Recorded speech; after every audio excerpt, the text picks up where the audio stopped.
Okay, so yesterday we looked at this Newton's first law of business. Objects continue to do what they have been doing in the absence of any unbalanced force. So a lot of demonstrations on that.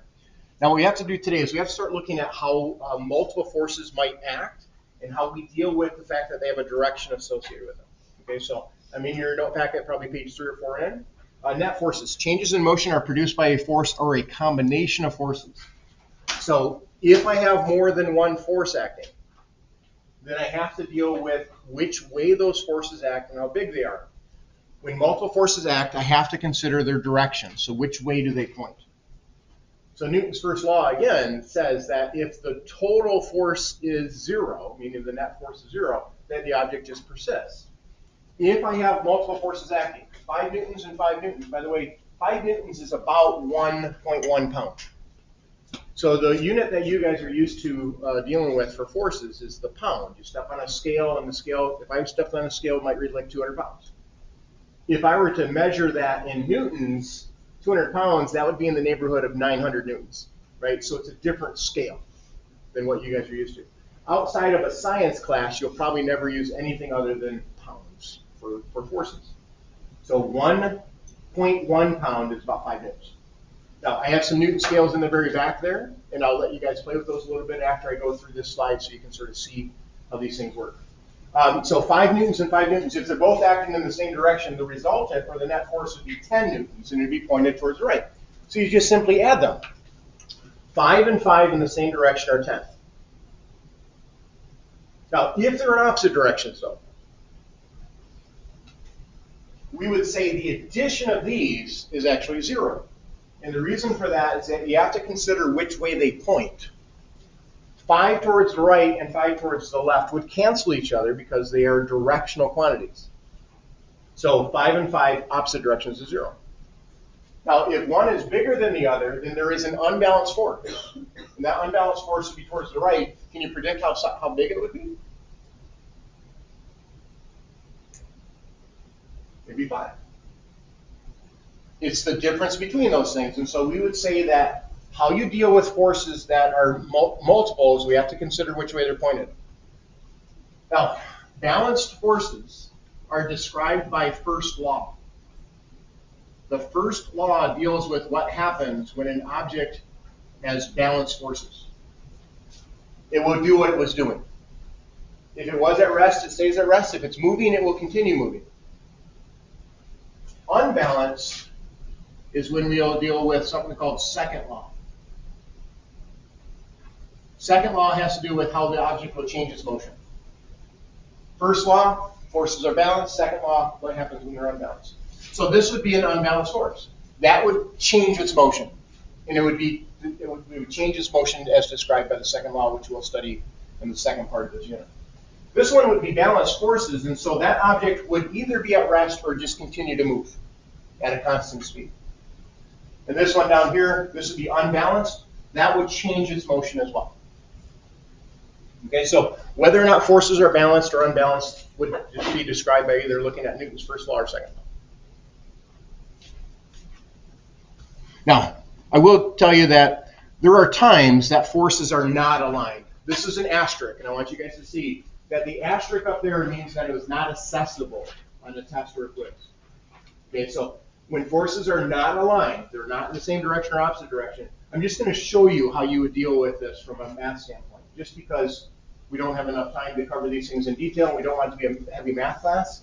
But if they are at right angles to each other, I would add them via what's called a parallelogram rule. I would take the 3, and I would add it to the 4 like so. I might even get a ruler out. And then I would complete a parallelogram. And so for those of you that like the math stuff, a parallelogram would have opposite sides that are parallel. And in this case here, this would form a rectangle. The resultant force would be this. 3 plus 4 is not 7 here. If they're at right angles to each other, some of you might know how to add those using a Pythagorean theorem idea, and you're not going to be tested on this. But 3 plus 4 here could be, in this case, it would be 5. So how we would add them is via a directional quantity. You may have heard of Pythagorean theorem before. This is almost like a right triangle. 3 squared plus 4 squared is equal to 5 squared. That's how we add it. We're not going to do that in this class yet. But since force is a directional quantity, sometimes we have to worry about which way they're pointed. I'm not going to worry about this one as well. Okay, so this is just an extension. Okay. I want to show you this idea of an equilibrium rule. When the net force acting on an object is 0, when the total force is 0, that means that all the forces add to a whopping 0. The object itself would then maintain its state of motion. It would just continue to do what it was doing. This is, again, Newton's first law. If it's at rest, it will remain at rest. This is what we call static equilibrium. That bridge that I have set up with the Newton scales over there is in a state of what's called static equilibrium. The total forces would add to 0. This is the notation that we would use. That right there means the sum of all forces would add to 0. We have to take into account direction.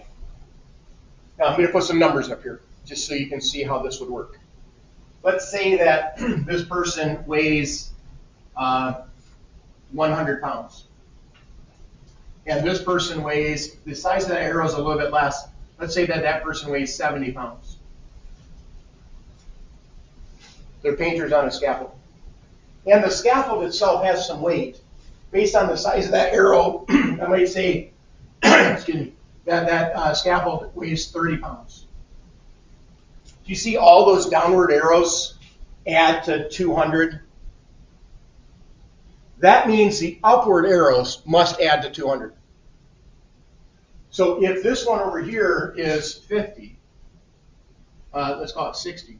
If that one turns out to be 60 because of where those things are located, could you tell me how big that one has to be? The total has to add to 0. See if you can write that down. What do you think that would be? If the total force upward and downward has to add to 0, what would that arrow have to be then? See if you can do it. And then tell the person next to you what you came up with there.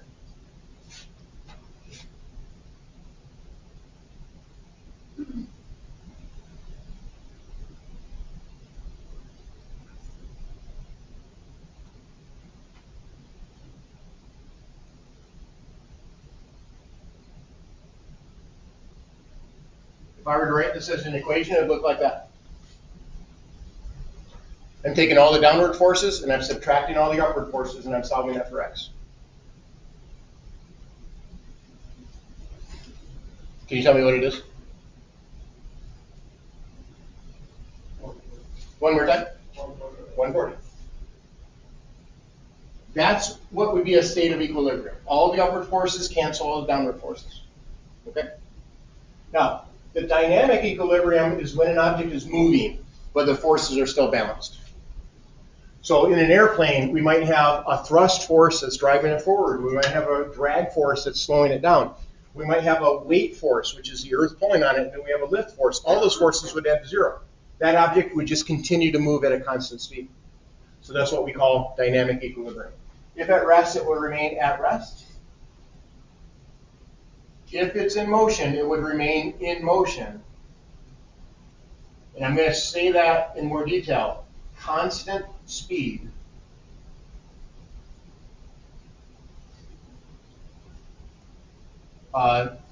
no change in direction.